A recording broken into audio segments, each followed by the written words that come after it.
Welcome to the interviewing session of JA Career Success, where we're going to be talking about soft skills and the interview process.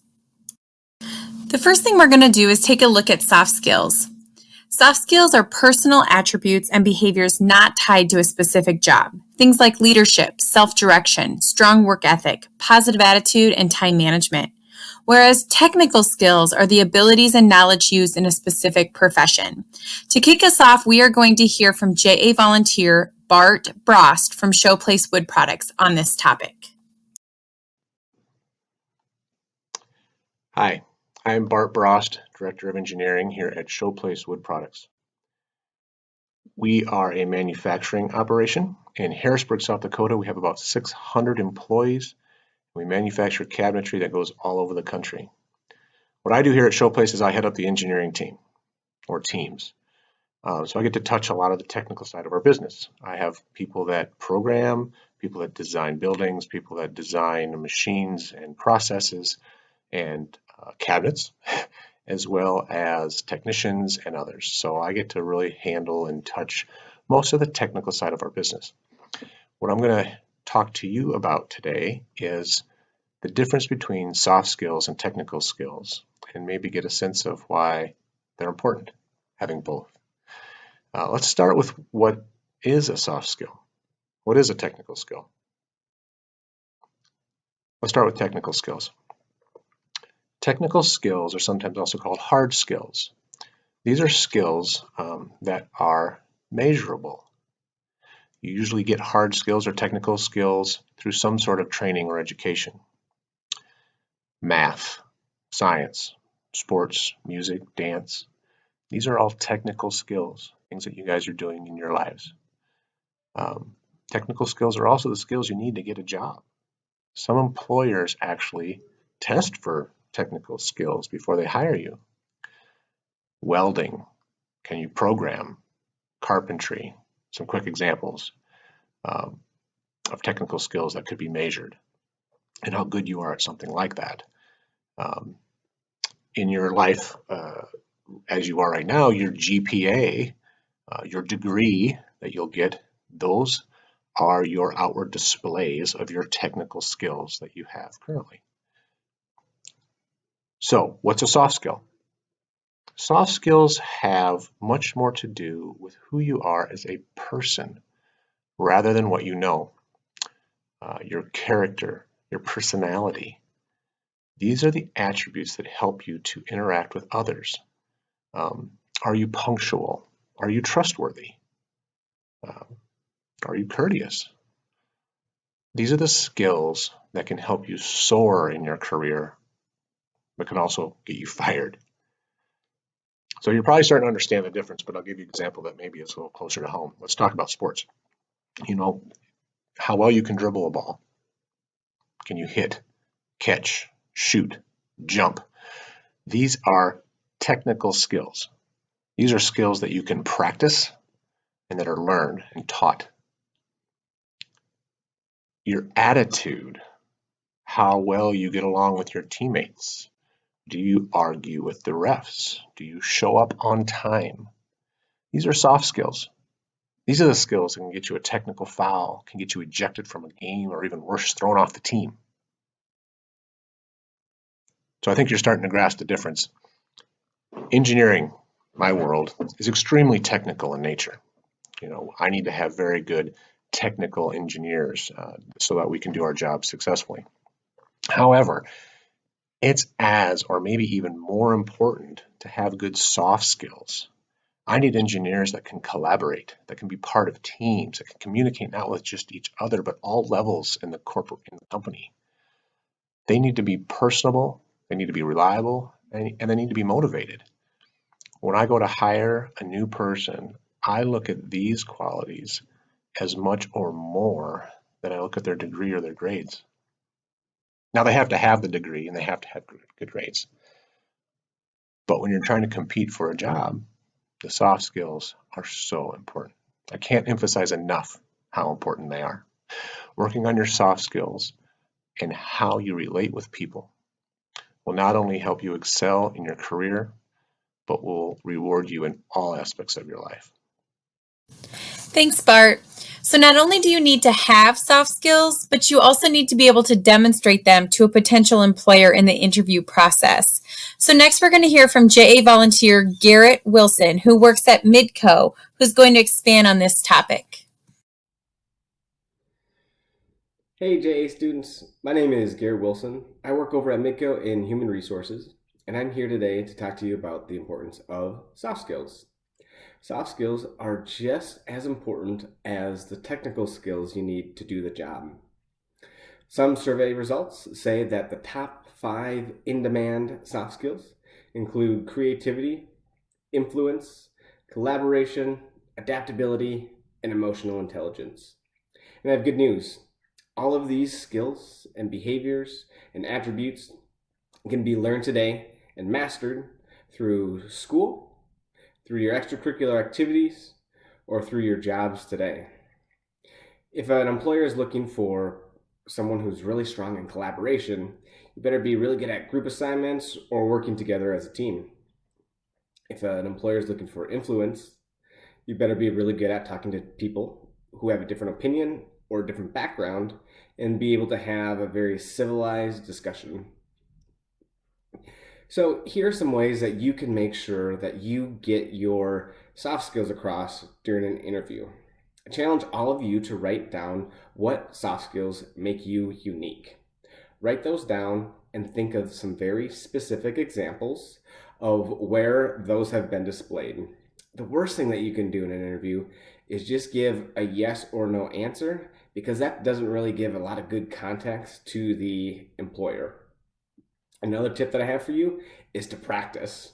You can go online, find the most common interview questions that an employer will ask, and then you will have the ability to practice your answers. Do it with a friend or a family member so you feel really confident going into that interview. And last but not least, when you're answering a question, make sure that you repeat the question, pause and gather your thoughts, and give that really clear example that you practiced earlier. I hope these help, and happy learning.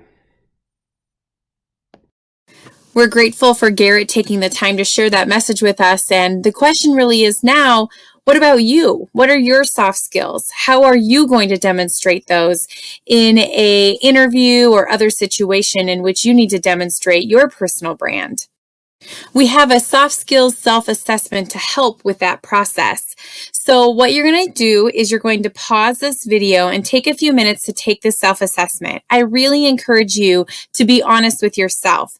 Take the time to read through each one and really ask yourself whether you feel like you're good at that skill, if you need more practice, or if you're really unfamiliar with it and need to learn more about it. And then for all of the strengths that you indicate you have, think of an example of when you've demonstrated that soft skill and record that in the final column on the chart. Okay, next we're going to pause for a discussion. Garrett mentioned that we should consider which soft skills are unique to us, as well as to practice. So pause this video and take a few minutes to share some of the soft skills that you feel are unique to you, and provide some of those examples of a time when you can showcase a demonstration of that skill. Now we're going to put it all together and start talking about interviewing. We've already touched on how the resume, cover letter, and social media profile is often the first impression, which will hopefully get you an interview. To start off our topic, we are going to hear from JA volunteer Ty Vong regarding some interview do's and don'ts.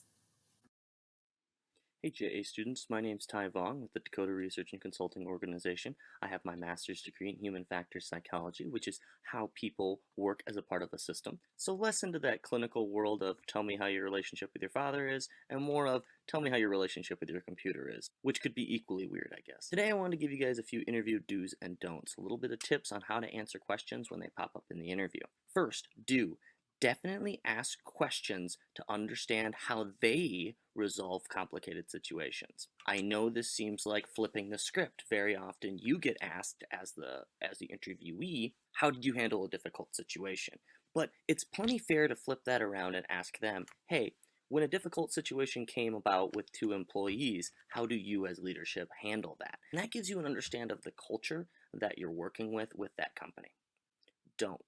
Do not answer the what is your weakness question or what is something you can improve on with I don't know, I'm pretty awesome. That comes off as really arrogant, and recruiters are usually asking that question to get a better understanding of how much self-reflection you're doing. What do we mean by that? Think about it when you ask this question. What's something you can improve on? In order for someone to know what they can improve on, they know that it's something weak of theirs, and usually they have a plan in place. When you do answer that question, make sure you say, hey, I have a weakness in this particular area. This is what I'm doing to try to make that better. It boils down to this. It's better to have some known unknowns than it is to have unknown unknowns. What do we mean by that? A known unknown means I know this is something that I don't know well. Unknown unknowns would be I don't even know what I don't know. So it's better to know what you don't know. That way you can address it and try to work to better it than to not know what you not know. Because then how do you fix something that you don't know how to fix or even what it is? Okay, recap. So first off, make sure you're asking those cultural questions. Make sure you understand you know how they handle situations too, because it's just as much how well you fit in with them as they fit in with you. So don't just make it about you being in that spotlight. 2, make sure you have an answer to that weakness question, and make sure you explore how you're trying to fix that weakness. Don't pretend you don't have weaknesses. We all know you look like a fool when you do that. All right, that's my quick recap for you. Those are my interview do's and don'ts. Good luck. Thanks, Ty. You can find some additional interview do's and don'ts on the handout that your teacher provides. Before we jump into doing some mock interviews, I want to talk about a couple more things.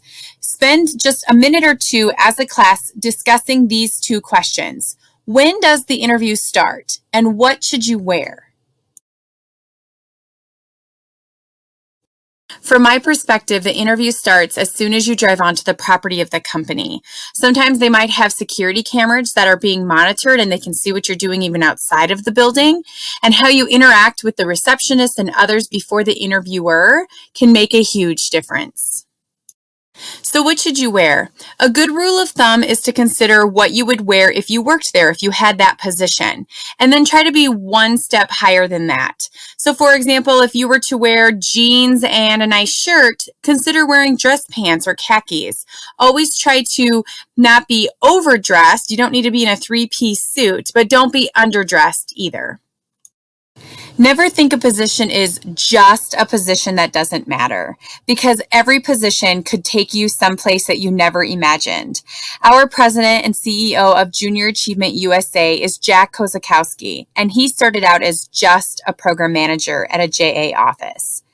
Never discredit a position, because not only might it lead you somewhere in that organization, but it could also provide you a reference or a recommendation that leads you to another position you never thought possible. And realize that interview skills are used for more than just getting a job. Sometimes you have to use interview skills for getting a scholarship or college admissions or even grants sometime in your future. There's lots of different ways that you can utilize your interview skills once you have them. Now we're going to take some time to do some mock interviews. The process will be that the classroom teacher will be the interviewer, and one student will come up to answer 3 questions. After those 3 questions, the class is going to provide feedback regarding what was done well and some things that could be worked on. And then you'll repeat that process with additional students and questions. Please be sure to be thinking about how you can be constructive in your feedback and really helpful. And for those of you who go first, thank you. Be brave and have fun. Pause this video while you conduct the interviews, and then be sure to reserve 2 minutes for our final closing message.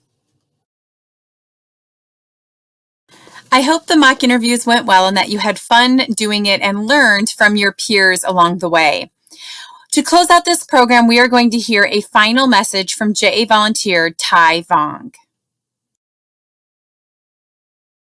I wanted to give you a little golden nugget tip on something you should consider no matter where you work, what you do, what job you're doing, what you're doing on the side, what club you're a part of, anything like that. I want you to take a second and I want you to realize that you're here. This is what you're doing. Whether that be you're in school, you're running track, you're at a job. You're there. That's it. And being there, you might as well enjoy it. Don't try to make things harder. Don't force yourself to look for things that are complicated or a pain in the butt. Challenges will happen. Frustrations will happen. That's absolutely normal. That's totally cool. But when you get so caught up in those frustrations, you start to lose sight of what's actually happening. And what is happening is that you're there. So you might as well make the best of it. You might as well do the best you can or be the best at it. Again, whether that's something you don't want to be at, but you're forced to be, school, or whether that's something you chose to be. You applied for the job, they hired you, you're there. I mean, it's the only job you can get because you're, 14 or 18 or whatever, but you're there. So you might as well do the best you can and enjoy it while you can, because it's just a step and you're not going to be there forever. At least I hope you don't plan to be. I hope you plan to continue to grow and learn and strive. So enjoy the moment while it's still there. Enjoy what you're doing regardless to what it is that you're doing. Because at the end of the day, you're going to look back and you're going to say, that was a good time. Because I made it a good time.